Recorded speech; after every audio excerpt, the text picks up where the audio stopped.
Welcome to the GOTO podcast.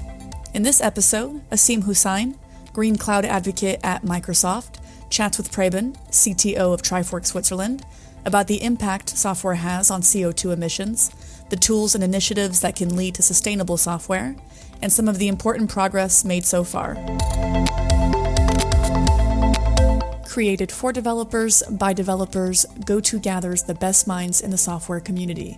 Stay up to date with the latest in tech through GOTO's top-rated events held online and in person in Chicago, Amsterdam, and Copenhagen, and by subscribing to the GOTO Conferences YouTube channel, where you can find thousands more high-quality dev talks. Learn more at gotopia.tech.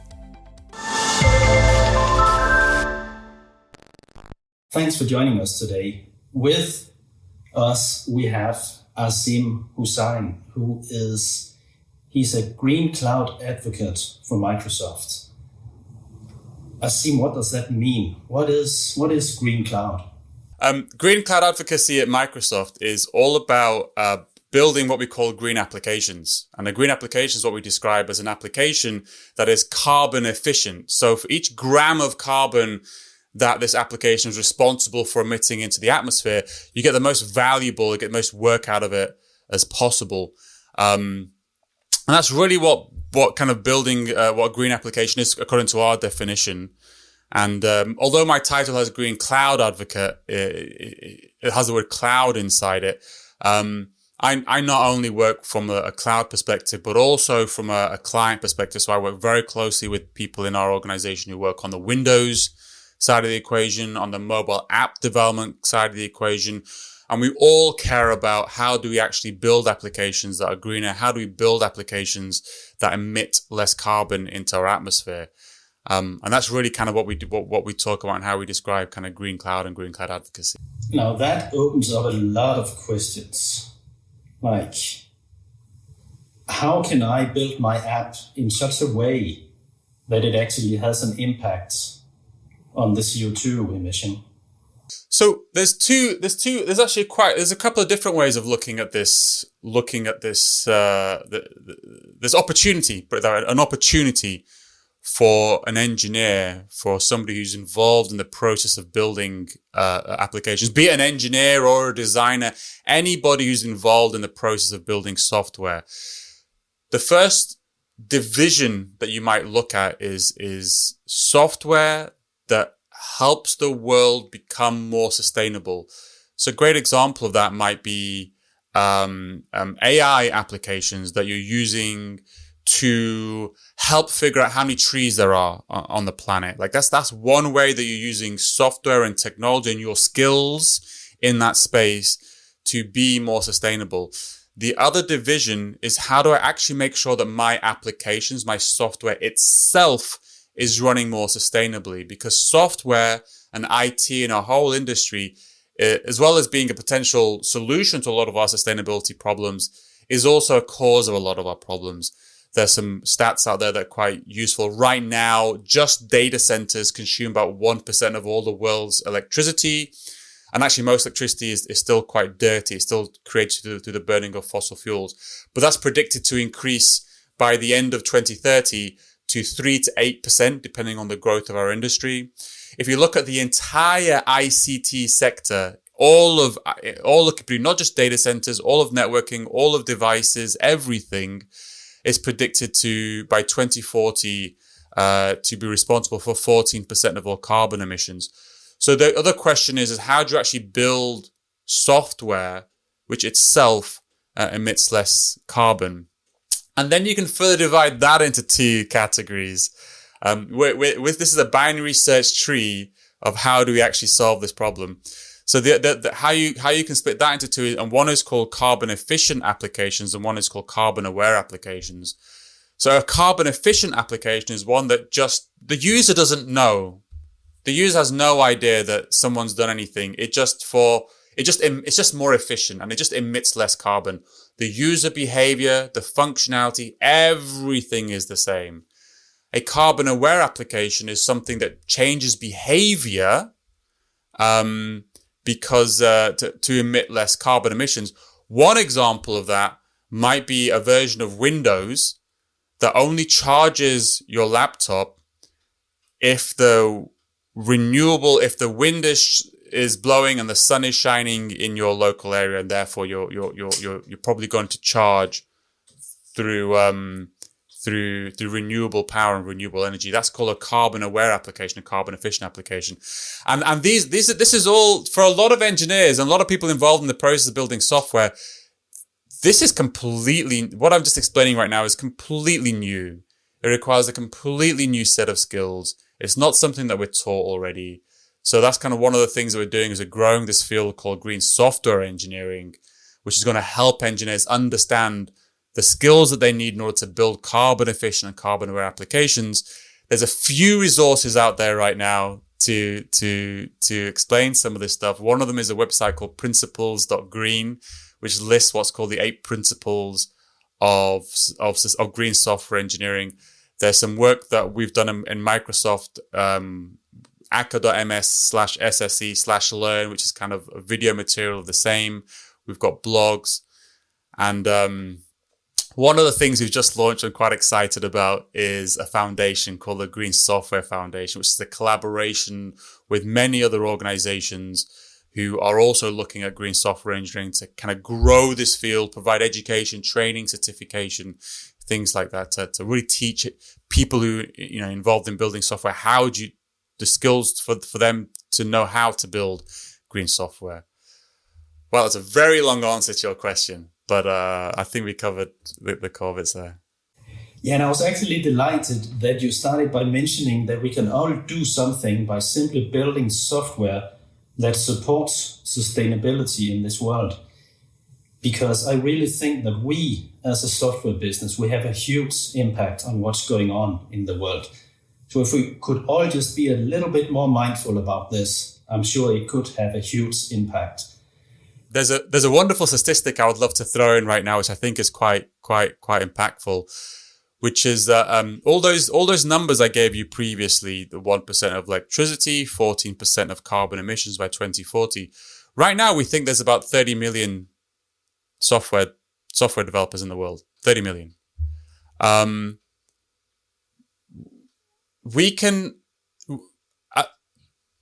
That's a small number of people who have influence over a very significant amount of our carbon emissions.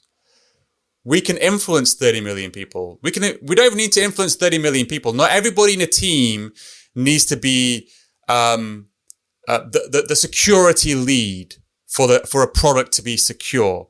I say to myself, and I say to others, I think we only need to influence 1 million software engineers. If we can get to 1 million software engineers, we can move a very big lever with sustainability. And I think that's one of the most impactful things about our industry and kind of why we need to work in this space. Yeah, maybe we should even start to teach sustainability at the university. Yeah, absolutely. That's one of the questions I get asked a lot, especially from government organizations. A lot of governments out there are really, really keen to make sure that sustainability is now taught in syllabuses. Not so much even that people are just aware of sustainability, but because they see the future is a future in which every single industry, be it software, every single industry is going to go through a green transformation. And people need to be skilled up in those fields if they want to make sure they have, if countries want to make sure they have kind of gainful employment in kind of 10, 20 years' time. You mentioned carbon efficient applications. I once read that just if Google just decided to make the default screen color black instead of white, it would have a huge impact on the energy consumption out there. Is that true? That is, well, I don't know if I think the world has moved on a little bit from that time, because that was around 2000 when, kind of the amount of computation that people were using was a lot less. The actual problem now is that we've kind of, it's your display when it comes to your laptop, your display is going to be the biggest consumer, oftentimes the biggest consumer of electricity. However, it depends on your display, because if you have an LCD screen, then showing with an LCD screen, showing black uses energy and uses more energy than showing white. With an OLED screen, showing white uses more energy than showing black. So now it just depends. But back in those days when that report came out, that was when we were all looking at, remember the old monitors, the CRT monitors, like where they would just scan across in that time, it was like showing, black was no energy and showing white required energy. So that's why flipping to black was less energy. Yeah, it's a complicated answer. Like everything in sustainability space these days is a complicated answer. But I assume we are talking big numbers here. Do you have any statistics about, you were mentioning 1% and maybe this will increase and by the year of 2030 there's another goal and eventually it will peak. Just to give me something to relate to, what are the numbers, the amounts of CO2 that our business is responsible for now? Can you state a couple of numbers? Yeah, I mean, there's a couple of comparisons. One comparison that was made was versus the aviation industry, which is often misquoted. Actually, it's often quoted that it's kind of about equivalent to the aviation industry. It is slightly less because it's equivalent to the fuel that the aviation industry consumes. Well, it used to consume, not so much these days. So that's one of them. When we talk about kind of the future, when we talk about 14% is currently currently all transportation. So everything. So 14% right now is all boats, all planes, all cars. That's 14% right now. And that's kind of one of the things with these percentages, because I even mentioned like 1%, and I know people have like, what's 1%? 1% is a huge number. 1% is if we in our entire industry can help move the needle for 1%, that's a number worth moving, because we're not the only people in the world focusing in on this. Like every single sector, the whole of the agricultural industry is looking at this. The whole of the transportation sector is looking at this. The energy sector is looking at this. So really this is about what can we do in our sector, and what is our battlefront, and what do we need to do in the tech sector to help what is our responsibility for that slice of the pie. And talking about what can we do, how do I get started here? So I recommend, first thing I recommend doing is heading to the website, perhaps principles.green or the Microsoft version of it, which is aka.ms/sse/learn. I made both of them. The principles.green one just has the Microsoft one just has slightly better graphics than the other one. So they both have the same material. That'd be the first place, just to get started in kind of learning about this. The next stage I would do is now that we've launched the foundation, the Green Software Foundation, this is going to be the place where we all get everybody gathered around, start focusing on this area, building the community of people and the education, the training. So I recommend then heading to greensoftware.foundation. And for now, just sign up to the newsletter. And then from that point forward, we will then just, be contacting people as we open up the membership, start working on more open source material, start creating training. If you're an organization and you're interested in joining, you can head to that website as well. And there's an apply for membership button at the bottom. It's managed by the Linux Foundation. So they handle, all of the operations of our, and a lot of the governance for our foundation. And you can find out more information on how to join as an organization and get involved from that perspective. Do you have an organization behind you within Microsoft? So internally, we have what's called the Green Software Engineering Working Group, which is just a collection of people from across all different divisions of Microsoft, because Microsoft's quite a diversified company.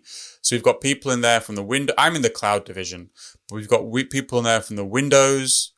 We've got people in there from Microsoft Research, from Xbox, from LinkedIn, from GitHub, from our subsidiaries, all across Microsoft. Everybody who's really been asking themselves a question, how do we solve this problem from the software angle?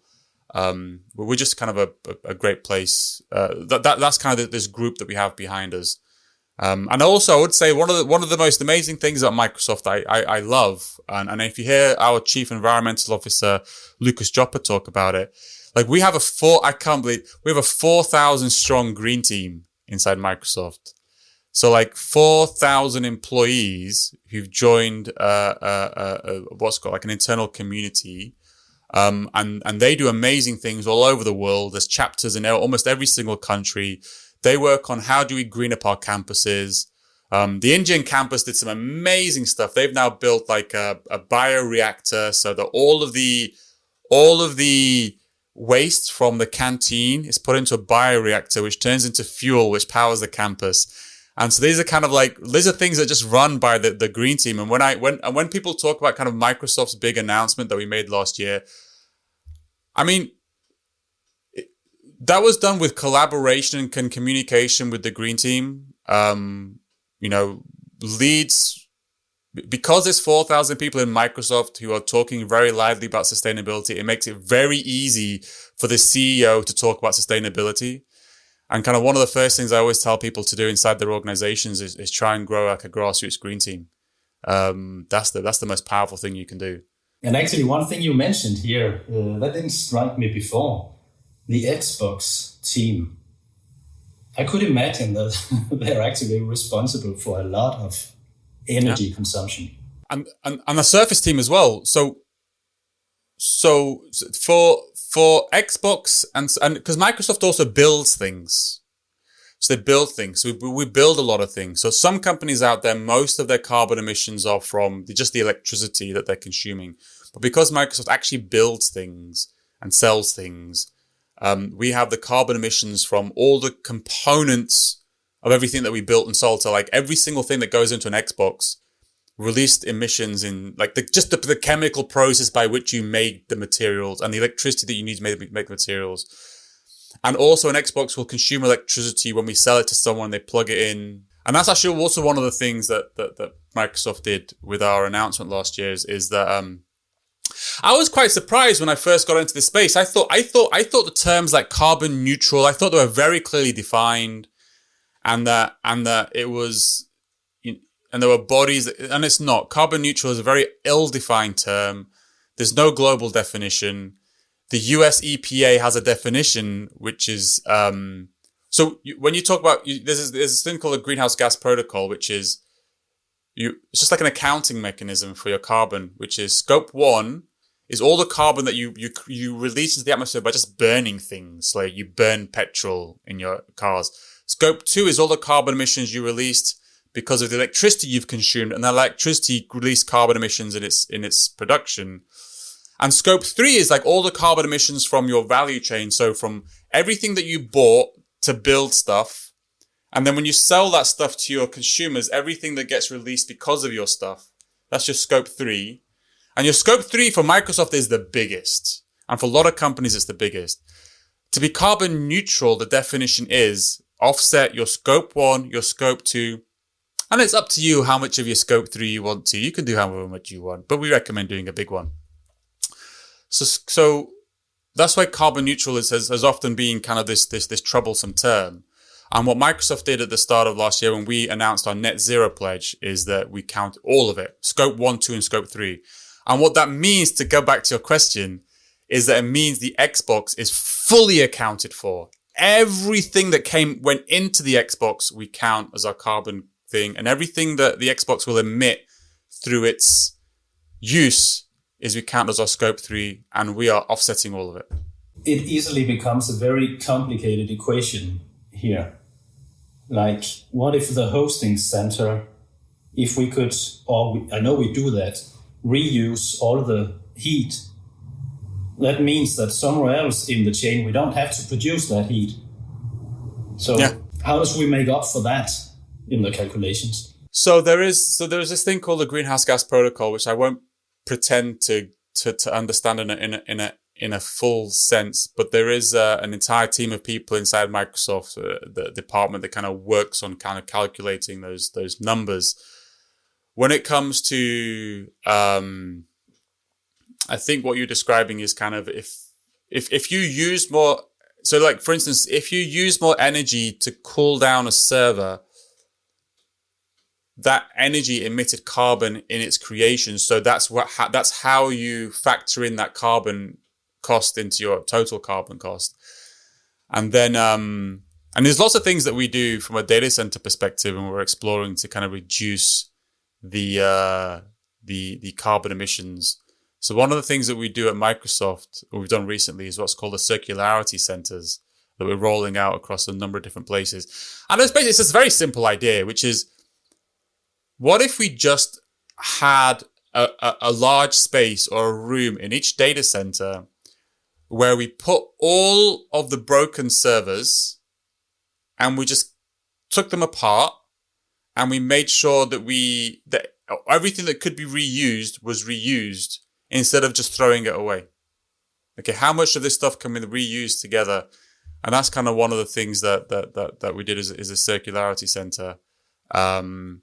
And there's some cool technologies out there. There's immersion cooling, which is you can actually dip a server. So when we cool a server, you're trying to use air to cool something, but actually different materials are much better at cooling things. So there's different kind of fluids that you can dip a server in, and then that makes it a lot more efficient in the cooling. It uses less energy. And there's other things like storing data takes a lot of energy. So what are other technologies you can use to actually store data instead of this stuff we've been using for decades, like magnetic storage systems?